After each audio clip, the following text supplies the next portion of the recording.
Good morning to all of you. I hope you can see my screen and hear me clearly.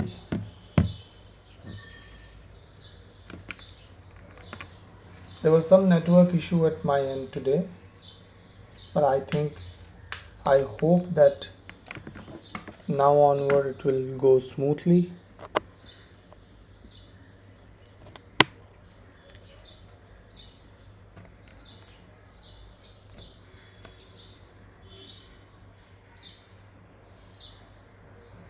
Good morning to all of you.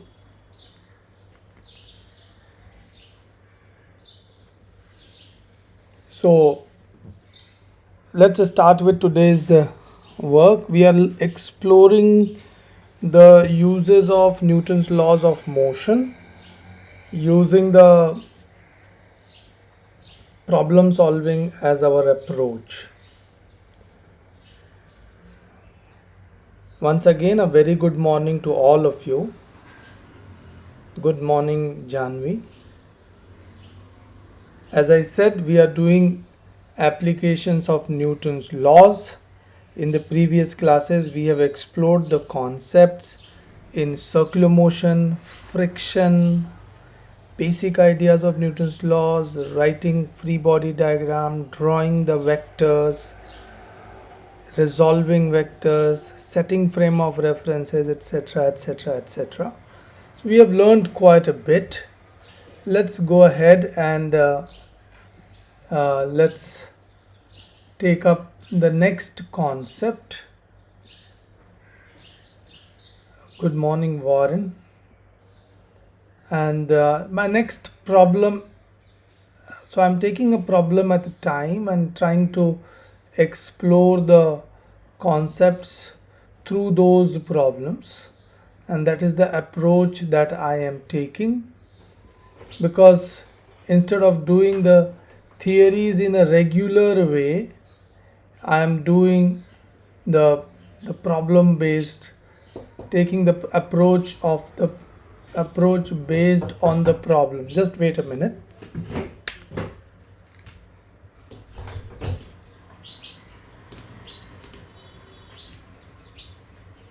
So we are taking up this problem today, which is right there in front of your screen. You can read the problem carefully, and this is a problem which belongs to a class of problem which is called statics. Statics is a situation where things are not moving, things are in equilibrium, and you have to determine the forces.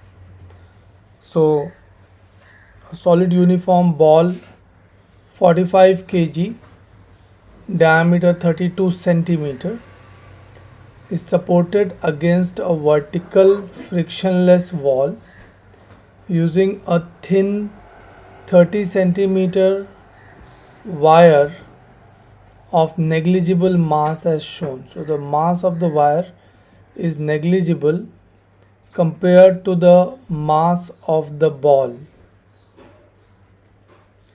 Draw a free body diagram for the ball and use it to find the tension in the wire. How hard does the ball push against the wall? So that is our question. So I'm giving you like a minute or so. Quickly draw your free body diagram. You can see that it's fairly an easy problem. You should be able to see the forces. As you can guess, there are three forces in action. There is a rope which is being stretched, wire, so there will be a tension in the wire. There is a contact surfaces, so the contact surfaces is the normal reaction will come here, and there is weight which will always work. So try to draw a free body diagram which will cover the three forces. Then, as I said, you have to set your coordinate axis. So free body diagram.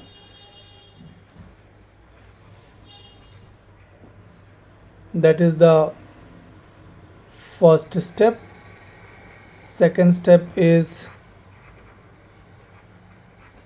coordinate axis.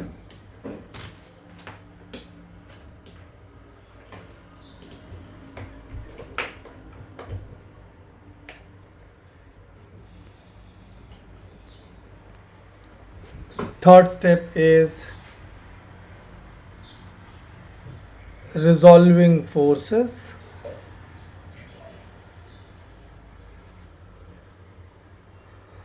And fourth step is writing Newton's law.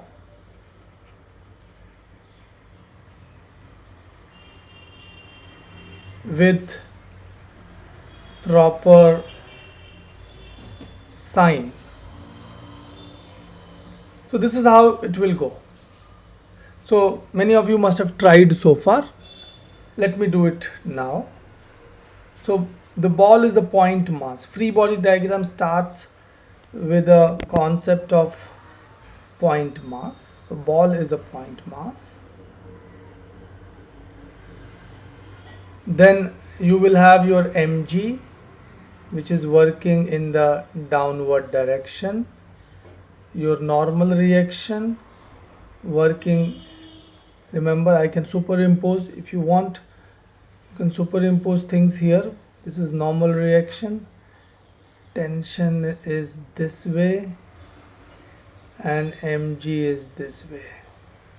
So tension is this is normal reaction and this is tension.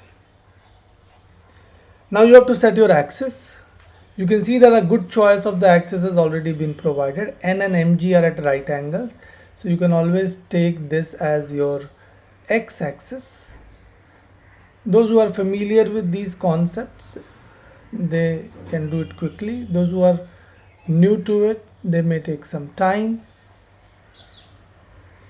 So this is my y-axis. So I need to resolve t. If this angle is theta, then this side is t cos theta. So I have drawn free body diagram, I have drawn coordinate axis. Now I am doing resolving forces. I don't need to resolve n and mg. I resolve t as t cos theta and t sin theta. You need to rebrush your knowledge of vector and its resolution. So read the reference book. That is why we are keeping the baseline test. The baseline test purpose is that you revise vectors, you revise kinematics, you revise measurement, etc. Okay, so fine. This is our setup now. Now we have resolved the forces. Now we write the Newton's laws of motion with proper sign. Newton's laws of motion, here it's in two dimensions. So sigma fx is equal to max, but there is no acceleration along x-axis. So sigma fx is 0. Now along x-axis, on the right side, force I will take positive, and on the left side I will take negative. Force pointing upward I will take positive, forces pointing downward I will take negative. That's the general sign convention that I will use. You can follow that. Special cases you can always switch the sign convention, but remember, in one problem the sign convention must remain that one single sign convention. Okay, so plus t cos theta minus n is equal to 0. So you can see that n is equal to t cos theta. So this is my one equation. The other equation is t sine sigma fy. You apply Newton's laws along vertical may, which is 0. So plus t sine theta has to be equal to mg. So this is my second equation. You can see that I have a t cos theta, I have a t sin theta. I want to find out, what do I want to find out? I have to find out n. So to find out n, I need to find out t and I need to find out cos theta. So cos theta and sin theta can be obtained because the fact is the wire has a length of 30 centimeter, this wire, and diameter is 32 centimeter. So the radius is 16 centimeter. So this is 30 and this is 16. So 30 plus 16 will give you 46 centimeter. So this side you can always imagine a triangle with 46 centimeter. This side is 16 centimeter and this is vertical. So you can always find this angle, remember, because now you know that cos theta is 16 upon 46. So cos theta, you know, once you know cos theta, you can use your calculator to find theta. Use your theta value in, so you in this one to find out t. Once you find the t value, you can find the n value.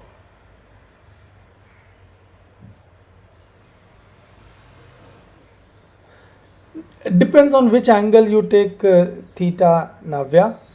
I am taking this angle as theta. If you take this angle as theta, your ratios will change. Sine may become cos or cos may become sine. So I hope I have guided you enough to solve this problem. I'm not giving you an end point solution. Cos theta can be determined.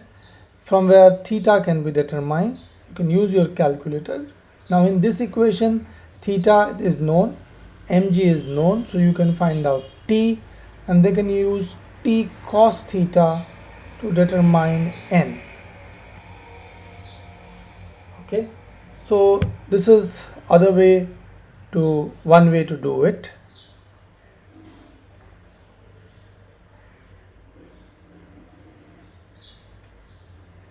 Okay, so I'll take up the next problem. This is a screenshot from the 69.65. Theta is 69.65, around approximately 70 degrees.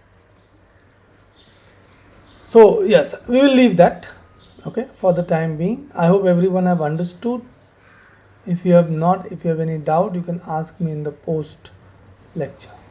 Okay. Another type of problem. I'm covering types of problems. 2540 kg test rocket is launched vertically from the launch pad. So mass is given.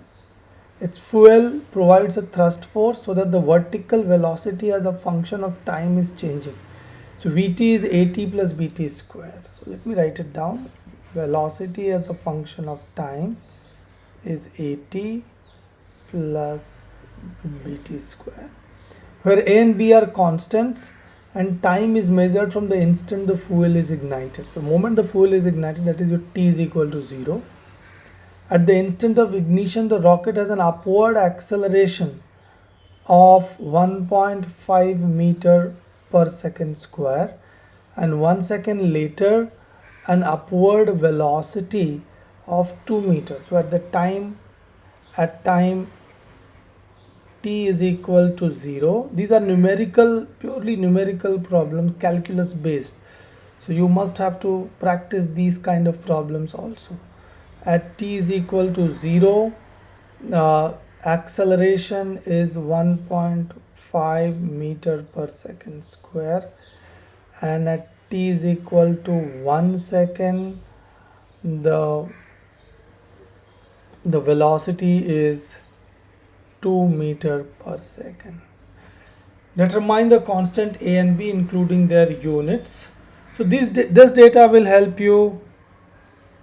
This data will help you to find out the acceleration. So I can take a derivative of it with respect to time. So you will get a of t is a plus 2, this is capital B, 2bt.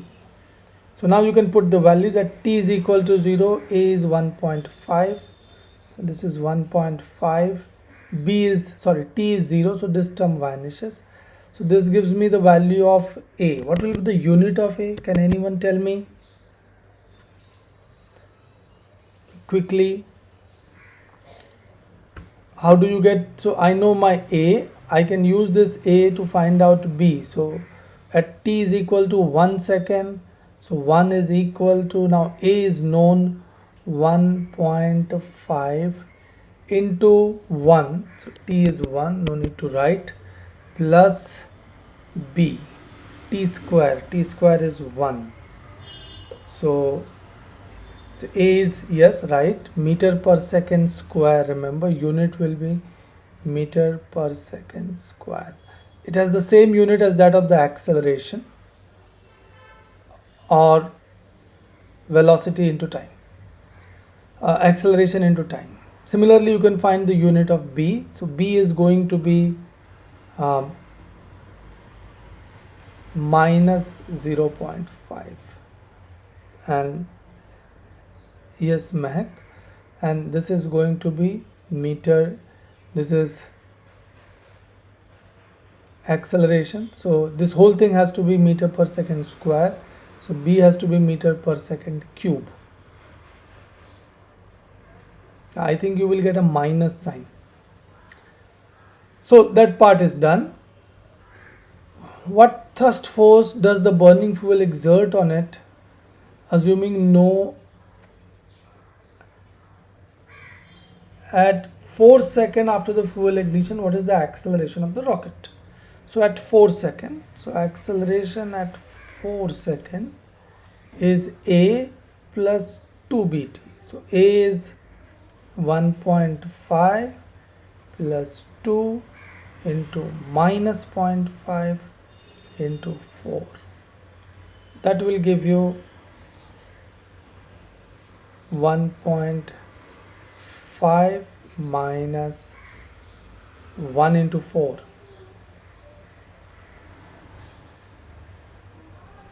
2 into 0.5 is 1, 1 into 4 is 4, but with a minus sign.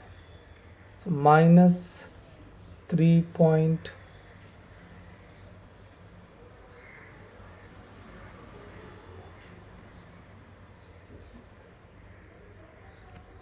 not 3 point, 2.5 meter per second square.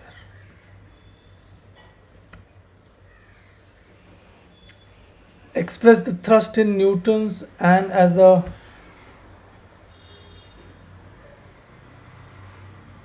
V as 1 meter per second. What is V? Let me see. At 1 second the velocity is 2 meter per second. That's correct. That's correct. You are right.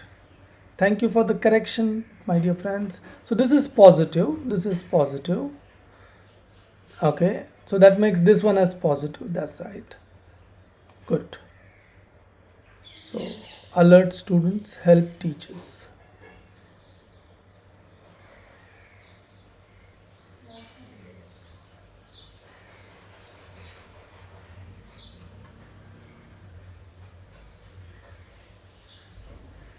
No, it is not. I have made the correction, Anandita. So 4 plus 1.5 should give me 5.5 meter per second square. This is A4. Calculate now thrust. Thrust is the force. So force is equal to ma. So m value is 2540 kg. 2540 into 5.5. Yeah, hope I'm doing the correct algebra now. You can just multiply and give me the figure. that many Newton would be the thrust, and then it is asked express the thrust in multiples of rocket weight. So you can divide by mg. So in terms of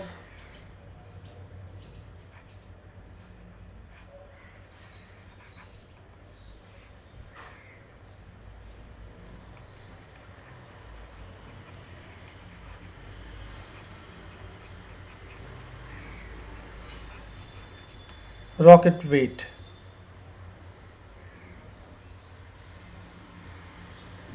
so F is equal to F upon mg, and what was the initial thrust due to fuel? So initially the acceleration was 1.5 meter per second square. So initial thrust will be 2540 into 1.5. So F initial is 2540 into 1.5. So this is 13970 Newton, and this will also, you will get some value.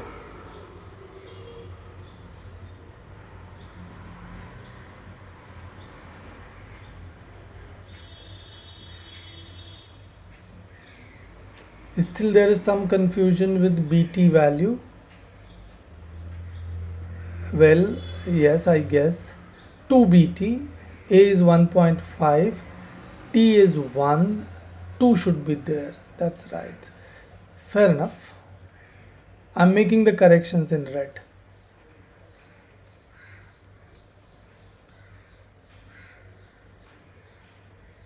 And then nothing much will change apart from the fact that some values will shift.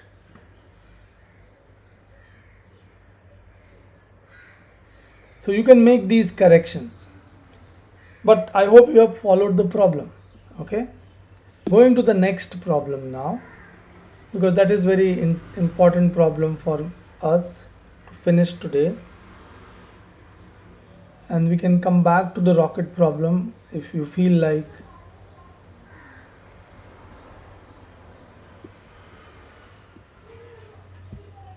So find the terminal speed for a skydiver.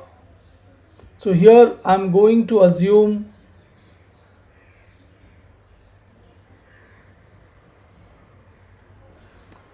okay, wait man, I mean reading text and doing calculation and taking lecture, everything is confusing.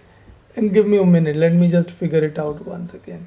What was the Vt is 80 plus bt square, that is right. So first derivative will be a plus 2bt.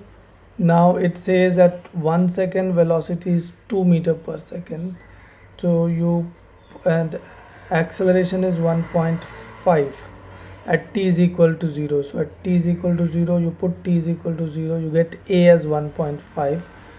So you put as a 1.5 here. At t is equal to 1 second, velocity is 2 meter. So velocity equation, I have to take a velocity equation. Velocity equation does not have that 2.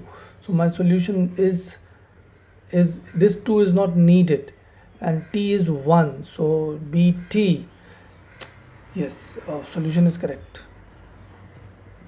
Please don't worry. Yes, fine. No correction needed.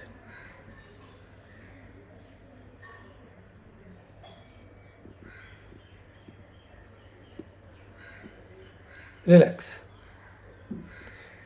Yes, you can figure out the math on your own, Atharva. I am just explaining you the basic working, so not bothered about the last minute. Let me focus on the terminal speed of a skydiver, because this is a new, where that is the place where I'm going to introduce a new concept.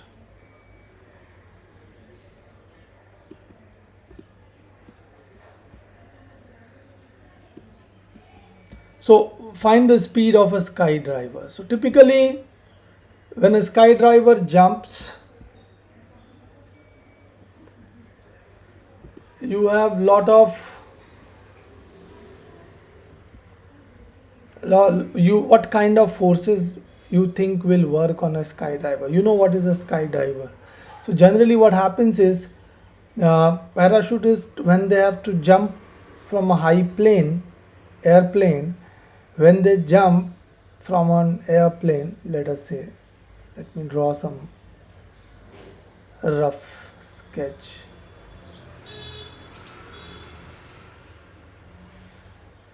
Okay, so when the parachutist jump from the high plane, now here is a parachutist. So generally they are horizontal, and the parachute does not open immediately. They are all mostly in the free fall, or even if parachutes open later on, what happens is the air resistance plays a very significant role. So parachutes open and you get a lot of air resistance upward. Sometimes people wear those paradiving suits, so with a large clothing. I hope you have seen some of those uh, MI movies, Mission Impossible, where there is some sort of loose spread dresses worn by the actor, and they jump from a tall building and they go down. So that is again a similar example. So air resistance come in the picture. For our convenience, we will assume that the force due to fluid resistance, and remember I am using this in general for a fluid resistance. Yes, Atharva, that's the word we use, wing suits. So if you look at some of those MI movies, if you are fond of action movies, you will find that the actors are wearing it. Fluid resistance is something which is proportional to the velocity of the objects, provided the objects are small and restricted to more or less a spherical shape. Although this condition is not so required for this chapter, when we talk about the fluid mechanics sometime later in future, that time we will encounter Stokes law. Many of you must have studied that also, and you know that 6 pi eta r v, it is proportional to v. All those constants, I will simply write it as k, and this I just put res. And remember, I'm not talking about buoyancy. I'm not talking about buoyancy as of now, ignoring buoyancy. So fluid resistance is k times v. Remember, this resistance force is a very complicated force. Sometimes it is v square also in some cases, if the bodies are large. So we are sticking to the first power of velocity. So how would the free body diagram look like? Not Stokes law per se, but yes, a gentler form of Stokes law. So upward force acting is fluid resistance, Fres. Remember, this is a function of velocity. So when the person jumps, at that time velocity is 0. So fluid resistance is 0. As the velocity increases, fluid resistance increases. So it changes as the person falls down. It goes on increasing. Mg works downward. Now do remember that mass of the body is constant, so mg is constant, so this will not change with time. Acceleration, remember, has to be drawn separately. I'm drawing it separately.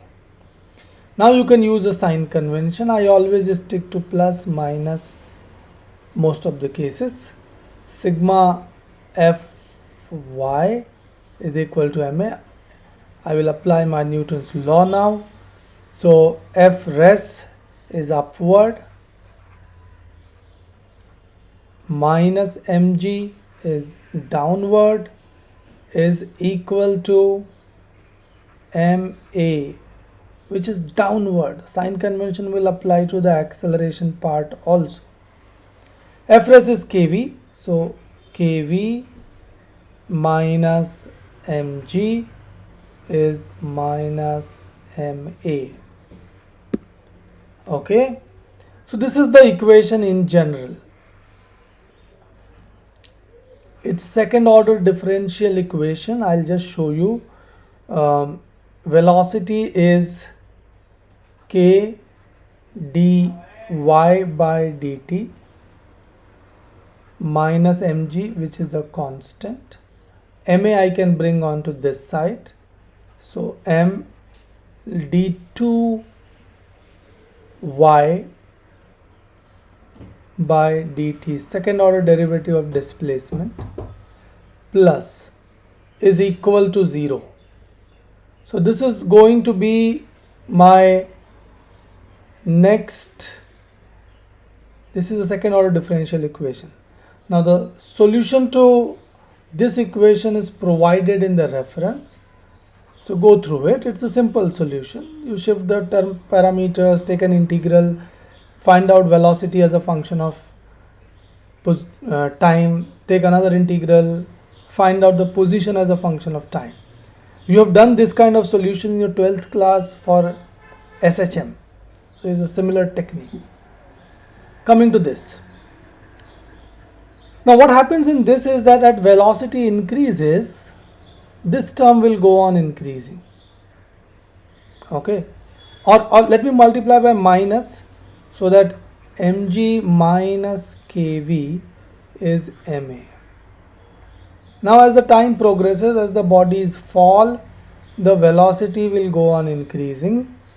As the velocity increases,